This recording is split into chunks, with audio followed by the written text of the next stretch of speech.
Here are your drinks. Thank you. Thank you. Oh, you okay? My shoulder hurts. It's just really busy today. Fine. You know, guys, I think this might be an opportunity for us to help.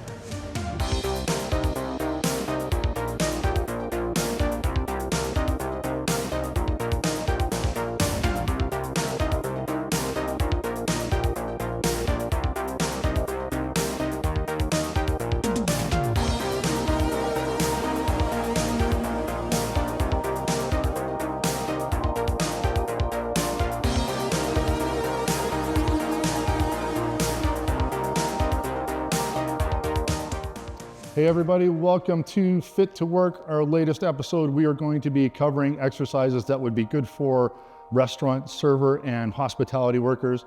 Everybody's familiar with this kind of environment. You may not have worked at that job, but you have been to a restaurant, so you know how tough that kind of work can be. Let's get into our workout. All right, before we start training, we want to get into a good warm-up. A good general warm-up will consist of a bunch of possible exercises that we'll cover here.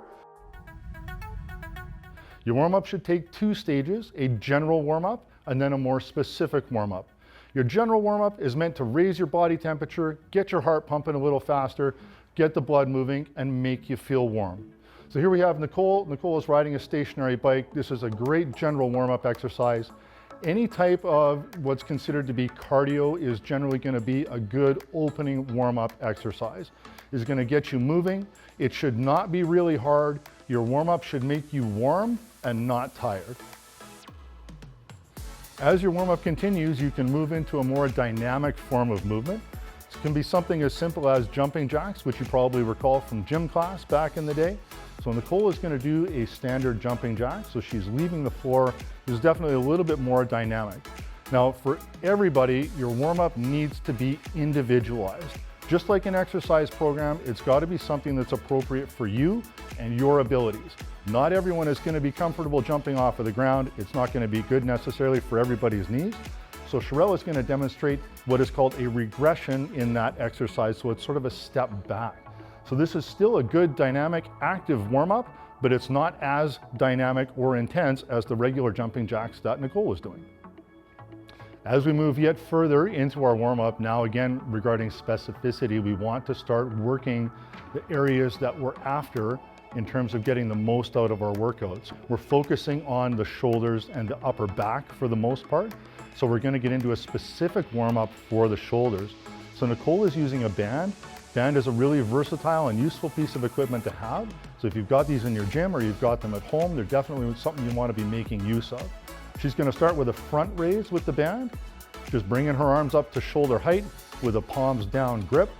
Very important when you're using the band for any exercise and you're standing on it, you want to make sure that you are actually standing on your band. Otherwise, you could be in for a bit of a nasty surprise. After doing a few reps here, Nicole is going to transition into a Y raise. This is also working a little bit more of the front of the shoulders. And then after getting a few reps in there, she's going to transition into a lateral raise, arms bent and raising her arms up to the side. This is working more of the muscles on the side of the shoulders. From there, she can pick the bands up and holding them in both hands. She's going to start with a pull apart. So she's going to have to choke her hands up a little bit on the band in order to get some adequate resistance there. Pulling the hands apart, this is working the muscles on the back of the shoulders and the middle of the upper back. These muscles are really important for posture, which is going to be very important for everything that they're required to carry and manipulate during the day, during the course of their job. From here, she can move further into a band pull down. This is doing what's called scapular depression, which is helping to pull the scapula down. Again, really important in posture, which is going to be more and more important as someone gets more into this type of work. And then the very last exercise that we're going to do has kind of a bad name. It's called dislocates, but nothing bad should be happening to you here. The idea is to keep your arms straight, rotate your shoulders around, bring the band down behind your body, touching your back, and bringing them back over to the top. A couple of rounds of this with the band, which should be very light. This is not something you want to be doing heavy at all, and your shoulders should be nice and warmed up. Hello everyone, my name is Lana and we're here today to do some mobility exercises for a waitress and hospitality server. So today the first exercise is going to be mobility and we're actually going to be using a foam roller. So we have Sherelle here. Sherelle is going to lie back on the foam roller. She's going to place the foam roller just below her shoulder blades. And now from here, Sherelle is going to take one ankle and place it on her thigh. The reason why we're doing this is to stabilize the lower back so we don't get any arching.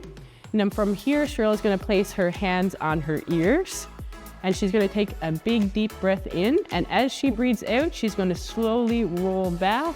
So she's not arching the lower back here, but she is arching the T-spine. So this is mobility for the T-spine.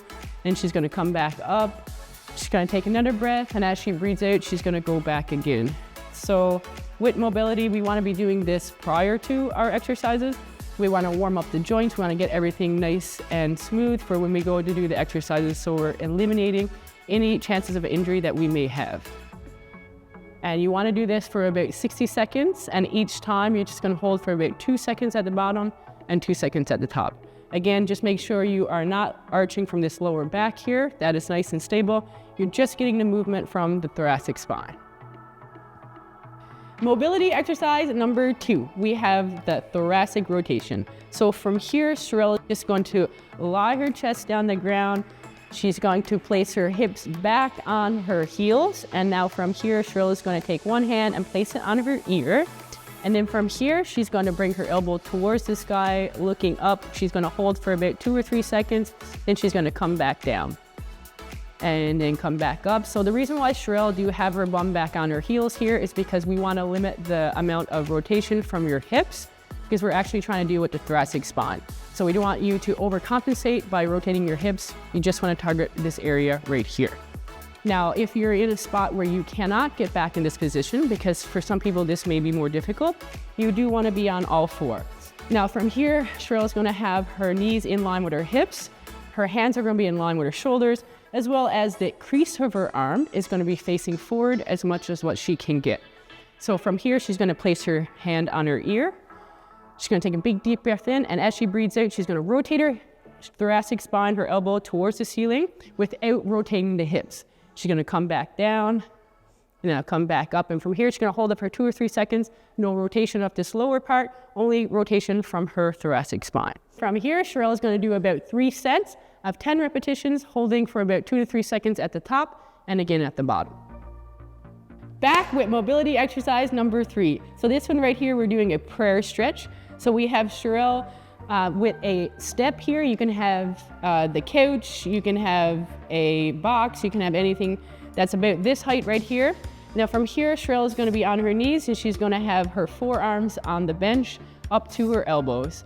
And now from here, what Sherelle is going to be doing, she's going to take a big deep breath in, and as she's breathing out, she's going to slowly lower her chest towards the ground, opening up those shoulders, opening up those lats, and she's minimizing the arch in her lower back. So from here, her back is nice and flat, so she don't want to be going down where she is arching that lower back. We're just trying to open up the shoulder blades here. She's going to take a few breaths, and then she's going to come back up.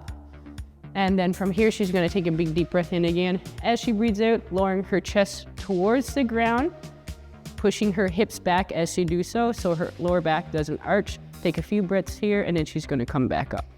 So this one here is really good for a restaurant worker because they do have to have their arm overhead sometimes carrying stuff. And if she is tight in this area right here, it's going to limit her from being able to have her arm overhead.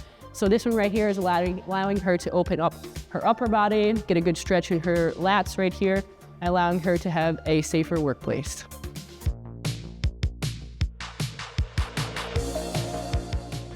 All right, welcome to our strength portion. I have Lynn here who is gonna help me demonstrate our external rotations of our shoulders. So we're gonna have her sitting down. You're gonna bring your knee up. You're gonna grab a weight. So we're gonna use a lighter weight, working those smaller muscles. You're going to hold it in the hand towards your knee, put the elbow on, and you're just gonna have your wrist above the elbow, and you're going to bring it down to about my hand, and then you're gonna bring it back up. So this is just working that external rotation. protecting those shoulders, keeping them nice and strong, especially while carrying everybody's food and drinks. And you're just gonna do about 3 sets, 6 to 12 of these.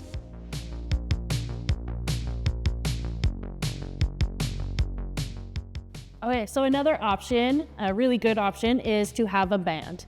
Band allows you, or even using a cable system, allows you to adjust the tension and the pull that you have.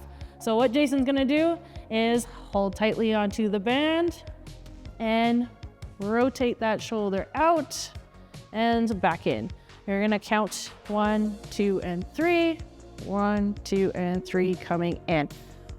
Very important thing, when you're using a band, make sure it is safely secured to something that is strong and dense.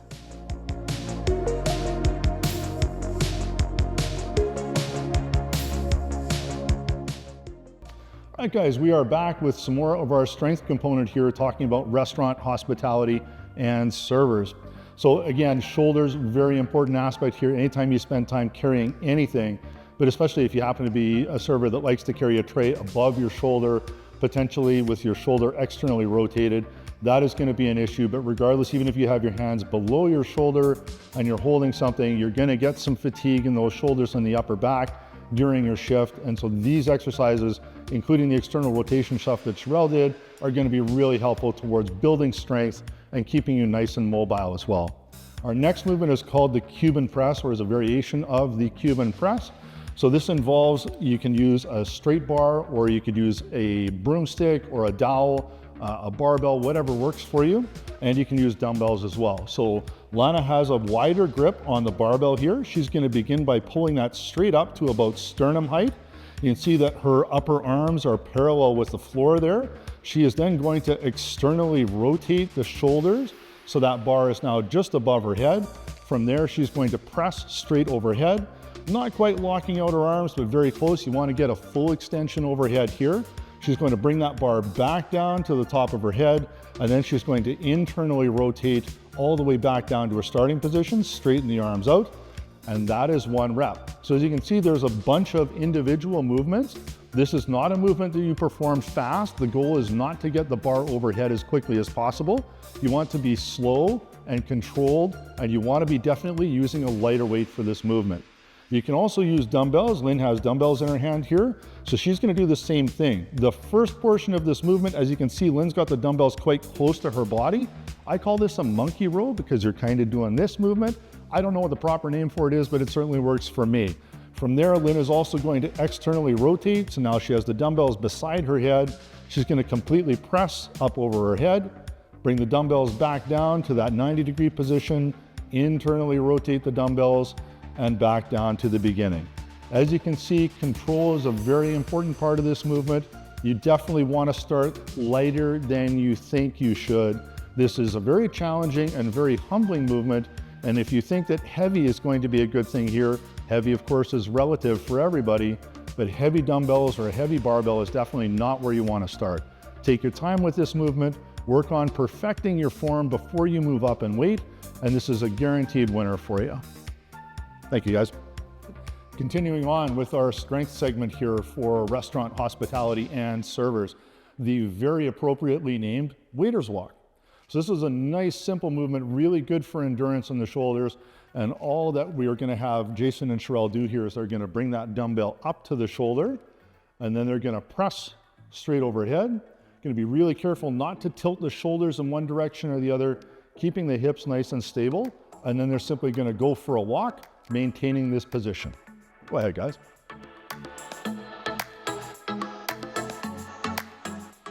There you go, relatively simple exercise, very nicely performed.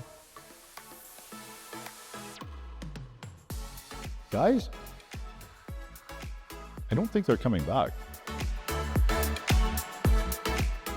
Okay, we're moving on to our last exercise here in the strength segment, working with restaurant hospitality and servers. And this is one of my favorite exercises. It is an undervalued and underappreciated exercise, and that is the simple push-up. The push-up is elegant in its simplicity. It is just about perfect. It is what's called a closed chain exercise because you are moving your body as opposed to moving an implement around your body. And we have Sylvia and we have Lynn, who are both participating in a fitness challenge to raise money for the CMHA, which is an excellent cause. Fitness challenges are an awesome opportunity for you to try something different and to push yourself a little bit, looking to do something that you've never done before. These are always excellent opportunities, especially if you're raising money for a worthwhile cause. So in trying to get 2,000 push-ups in during a specific period of the month, they've been doing a lot of push-ups, so we figured now is the perfect opportunity for us to allow them to get in a few more push-ups towards the challenge. To perform the push-up properly, you want to make sure that your upper body is static. You want to be nice and stable. Doing push-ups from your feet, as the ladies have been doing, you want to make sure that your hands are underneath your shoulders, your body is nice and straight, your body weight is distributed evenly. Your upper arms should be at about 45 degrees. You're going to lower yourself down to the floor, getting a really nice range. These are both really well done, and then extend all the way up. You don't want to lock your elbows out at the top of the movement, but you want to make sure that your arms are fully extended. That counts as a proper push-up.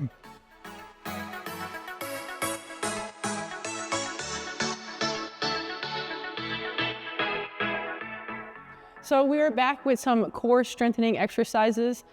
For this one here, and for any job, it's really good that the core has strength. It's going to allow you to have greater body awareness. It's going to be able for you to have less chance of injury when you are doing that specific job. So we do have 3 core strengthening exercises today. The first one's called a bird dog. So from here, Jason is going to get down on his hands and knees. He's just going to make sure his knees are directly below his hips and that his hands are directly below his shoulders. His inner arm, the crease, is going to be facing forward as much as he can. So he's going to rotate his shoulders forward. And then from here, he's going to have a nice flat back. So the thing with a bird dog, the main thing here, we want to make sure our back stays like a table. So if I was to put a stick on your back, you should be able to balance that while you are doing the exercise. So from here, Jason is going to slowly extend his opposite leg to his opposite arm, keeping his back nice and flat. So they want that leg in line with that hip so everything is nice and straight. So from here, he's also not going to rotate his hips. He's going to keep his hips turned inward. So we're nice and flat here. He's going to hold for 5 seconds. So with the bird dog, it is a lower back exercise. It's also a hip stabilizer. It's also a shoulder stabilizer, as well as alignment for the spine. So really good for keeping alignment in that spine. Now from here, the hold is the most important part. So he's going to hold it for about 5 seconds, and then he's going to come back down, nice and slow. Hands below the shoulders, knees below the hips. From here, nice and slow, without rotating his hips or arching his lower back, he's going to extend his opposite arm to opposite leg on the other side. He's going to hold for 5 seconds and return. So for this one right here, you can do upwards to 10 repetitions. Like I said, the hold is the most important part. So if you want to advance in this, instead of making it more repetitions, you're going to just hold it for a little longer. So for about 10 seconds. And how do you feel, Jason? Very good. So you want to make sure also to keep that belly button sucked into that spine. So you want everything nice and tight as you extend out so you can stay nice and stable. So we are back with exercise number 2 for our core strength. And this one here is a dead bug. So from here, Sherelle is lying down on the floor. She's going to begin by straightening her arms straight up in the air. She's going to bring her legs up like she's sitting in a chair. So she has 90 rotation at her hips, 90 at her knees, and 90 at her ankles. From here, she's going to think about curling her pelvis in, so she's going to try to flatten her lower back on the ground. She's going to bring her belly button to her spine. So from here, she's trying to maintain that strong core. As she breathes in, she's going to lower her opposite arm to opposite leg. She's going to hold for a second, then she's going to come out and she's going to breathe out. And then from here, she's going to lower the other side. And as she is lowering that leg, her lower back is going to want to rise and arch. She's just going to try her best to stabilize that core even more. So belly button to the spine, lower back nice and flat as she do lower that leg. Now, if this is too hard for some people, what you can do, instead of straightening the leg fully, you can just come back and just slowly keep the leg bent and just touch the heel and then come back. Over time, you're going to be able to get further and further, but I would recommend just going to your ability for now. until you feel like you're stronger. So you can do upwards to 20 reps, 10 reps per side for this one. Do it to what you feel is at your level right now, and then increase over time by making your leg straighter. Back with exercise number 3 for our core strengthening series. So from here, Lynn is going to be doing what's called a hollow body.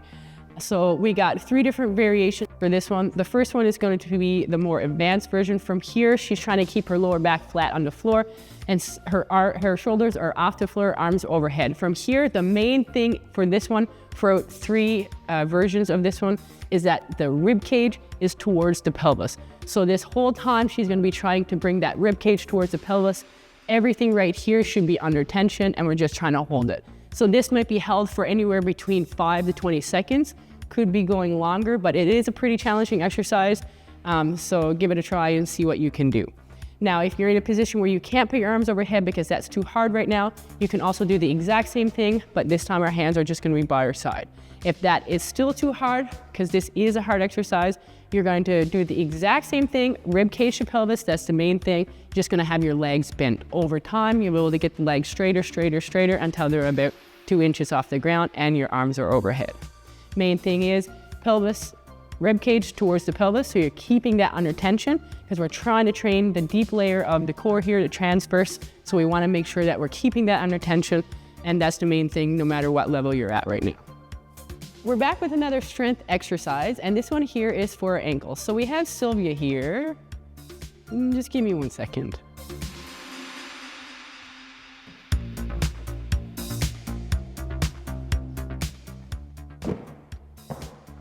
Okay, that's better. So we have Sylvia here, and what we're going to be doing here, so we're going to be performing dorsiflexion of the ankle. Now we know with hospitality and waitresses, there is a thing where they do wear heels a lot. So this puts the foot in plantar flexion, so it can over time create less mobility in the dorsiflexion, which means your toes towards the sky. So this exercise is going to be really great for anyone that do wear a lot of heels or do have limited rotation in the dorsiflexion of the ankle. So from here, Sylvia's still going to keep her core nice and tight, her hips squared forward, and she's going to be up on her heels so her toes are facing towards the sky as much as she can. And then from here, she's just going to be walking on her heels. So she's going to do this about 3 sets, maybe 30 seconds every day. And yeah, this is dorsiflexion for our ankle. So if you are someone who gets sore ankles or sore feet and you don't wear heels, this is still going to be beneficial for you. So we're back with our last strength exercise, and this one here is for our tibialis anterior. This is a muscle in the front of our leg and our shin that's connected to our knee. So it's really important that we have strengthened this here to avoid any knee issues that you might have, especially if you're a server and you're on your feet all day long. We want to make sure that we don't have any imbalances from the front to the back. So an exercise for this, what we're going to be doing, we're going to attach the band. We're going to make sure the band is attached to something that's very heavy and dense. Now from here, what you want to do, you want to slowly lower your foot down. And then from here, you're going to come back. You're going to really try to squeeze this area right here in your shin. You're going to hold it for about 5 seconds. And then nice and slow, you're going to go back down again. And then from here, you're going to go back up and you're going to hold it for about 5 seconds. You're going to perform actually quite a few reps for this one here, so about 25 reps. So you can do 3 sets of 25, holding each one for about 5 seconds. And you're going to then switch to the other foot, and you're going to do this about every other day. All right, that is a wrap on this latest episode of Fit to Work, working and talking with restaurant workers, servers, and people in the hospitality industry. Hopefully you found something useful in this episode and you're able to put it to work for you. From myself and Lynn, Sherelle, Jason, and Lana. I'm Lynn. Yes, you are. And all of us here at MacDonald Island Park, thanks for joining us. Hope your training goes great.